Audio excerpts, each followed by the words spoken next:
আসসালামু আলাইকুম everyone, welcome back to my channel. আশা করি সবাই ভালো আছেন। তো যেখান থেকে আমার আজকের এই ভিডিও দেখার সবার প্রতি অনেক অনেক দোয়ার ভালোবাসা রইল। নতুন আরেকটা ব্লগ নিয়ে এলাম সবার সাথে শেয়ার করার লাগে। আশা করি সবাই ভালো পাইবা।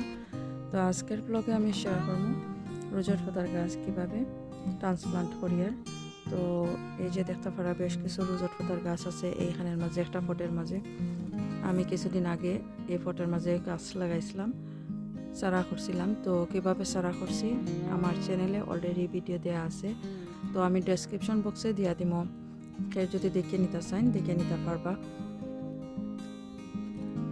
আর এইখানে আছে আরও কিছু গাছ, এই গাছগুলো লাস্ট ইয়ারের। তো লাস্ট ইয়ার সামার যে সময় শেষ হয়ে যায় এই সময় আমি লাগাইছিলাম। আর এই যে ছোটো ছোটো ফটের মাঝে লাগাইয়া রাখছিলাম, তো সেই ফটের মাঝে রয়ে গেছে। ওরার পরে বেশ লম্বা হয়ে গেছে, ঘরের ভিতরে আনছিলাম উইন্টার টাইমও। আর উইন্টার টাইমও আনার পরে আমি আগা ভাঙিয়ে দিছিলাম। আগা ভাঙিয়ে দেওয়ার পরে দেখা যায় যে এই ফুল আইছে, এই যে দেখতে পারা ফুল বাইর হয়েছে। তো 3টা গাছ আছিল আমার, 3ও গাছে ফুল, খুব সুন্দর ফুল বাইর হয়েছে। তো আর এই গাছে এখনো ফুল বাইর হয়েছে না। আর এই 2টা গাছের মাঝে ফুল বাইর হয়েছে, আর একটা গাছ আছিল এখন এখানে নাই। তো ফুলগুলা রয়েছে। আর গ্রিন হাউসের মাঝে 3 উইকস আগে আমি গ্রিন হাউসের মাঝে নিছি, ঘরের মাঝে এনাফ স্পেস নাই, এর কারণে গ্রিন হাউসে নিছি। গ্রিন হাউসে নেওয়ার পরে দেখা যায় পাতাগুলো এরকম হয়ে গেছে, জানি আর না অনেক ঠান্ডা তো বাইরে। এখন এপ্রিল মাসে নিছিলাম আমি, আর এখন মে মাসের প্রথম সপ্তাহে। তো এপ্রিল মাসে প্রচুর ঠান্ডা আছিল, এই কারণে হয়তো পাতাগুলো এরকম হয়ে গেছে।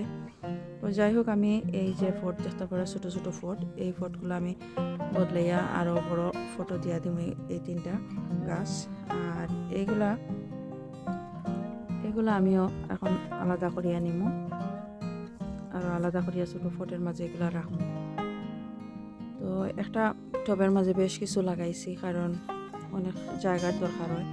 আর উইন্টার টাইমে ঘরের ভিতরে রাখা লাগে, তো প্রচুর জায়গার দরকার হয়, এই কারণে আমি একটা পটের মাঝে রাখছি অনেকগুলা গাছ। তো গাছগুলো খুব সুন্দর ইয়া হয়েছে, আর গ্রিন হাউসে রাখার পরে এরকম অবস্থা হয়ে গেছে। তো এখনও বাঁচি আছে, বালা আছে। যাই হোক, গাছগুলো আমি এখন ট্রান্সপ্লান্ট করিয়ার আর কীভাবে করিয়ার শেয়ার করব। তো গাছ লাগাইবার লাগে আমি একটা বাকেটের মাঝে আনছি বেশ কিছু ফার্ম ইয়ার্ড ম্যানুয়ার আনছি, আর উপরে দিয়ে দিলাম বেশ কিছু কম্পোস্ট, মাল্টিপারপাস কম্পোস্ট দিয়া দিলাম। এখন আরও কিছু জিনিস দিয়ার এখানে মাঝে গরমর দিয়া দিব, অল্প পরিমাণ দিয়ার এলা 1 মুঠ আমি দিয়া দিলাম। দিয়ার আমি এখন ফিশ ব্লাড অ্যান্ড বোন এরকম 1 মুঠ আমি দিয়া দিছি। এখন দিয়া দিব বন মিল। তো এইভাবে আমি 1 মুঠো দিয়া দিলাম বন মিল। তো দেওয়ার পরে সব কিছু আমি ভালো করে মিক্স করিয়া নিব। এখন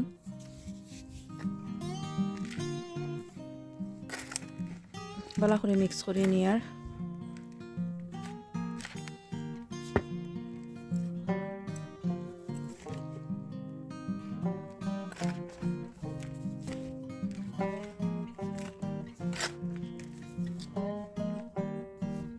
এই যে আমি ভালো করে মিক্স করিয়া নিছি এগুলা। এখন আমি ফটের মাঝে এগুলা উঠাইয়া নিব। তো প্রথমে আমি এই যে ফটের মাঝে যে গাছগুলো আছে, গাছগুলো আমি এখন উঠাইয়া নিব। তো এইভাবে আমি দেখি আর উঠে কি না, আশা করি আর উঠে যাইব। এই যে একটা গাছ খুব সুন্দর হইয়া উঠেছে, আর খুব সুন্দর শিকড় দেখা যায়। আর এই যে গাছ, তো সবগুলা গাছ আমি এইভাবে উঠে আনি আর একটা একটা করিয়া।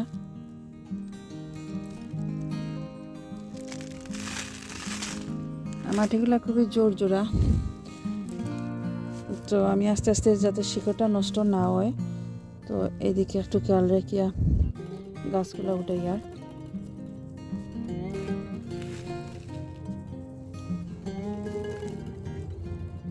তো একটা গাছ ভাঙ্গি গেছে।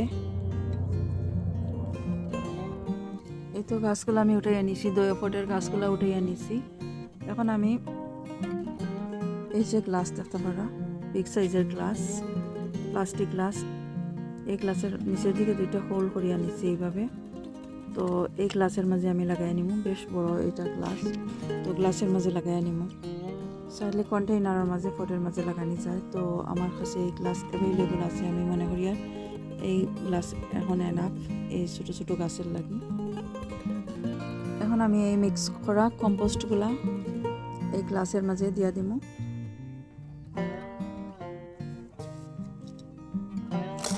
আমি অর্ধেক নিব, এই যে অর্ধেক নিচে নেওয়ার পরে এভাবে নিচের দিকে একটু চাপ দেওয়ার পরে আমি একটা গাছ এইখানের মাঝে বিসমিল্লাহ এইভাবে লাগাইয়া নিয়ে আর এইখানে দেওয়ার পরে আরও কিছু কম্পোস্ট আমি মিক্স করা কম্পোস্ট যে আছে এগুলা দিয়ে এইভাবে এইখানের মাঝে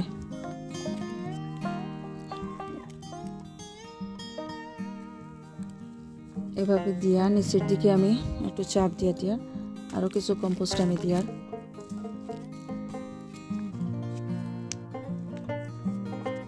গাছ যাতে সোজা হইয়া থাকে এইভাবে একটু চাপ দিয়া মাটিগুলা যাতে শক্ত হইয়া গুড়ার মাঝে থাকে এইখানে। তো একটা রেডি হয়ে গেল।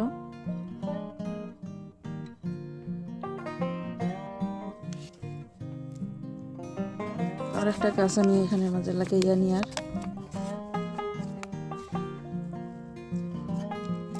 এই গাছ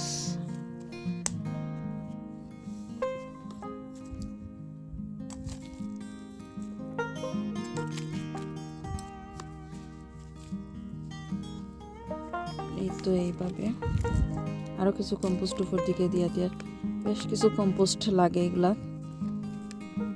বেশ বড় গ্লাস, তো গ্লাসের মাঝে প্রচুর কম্পোস্ট লাগে।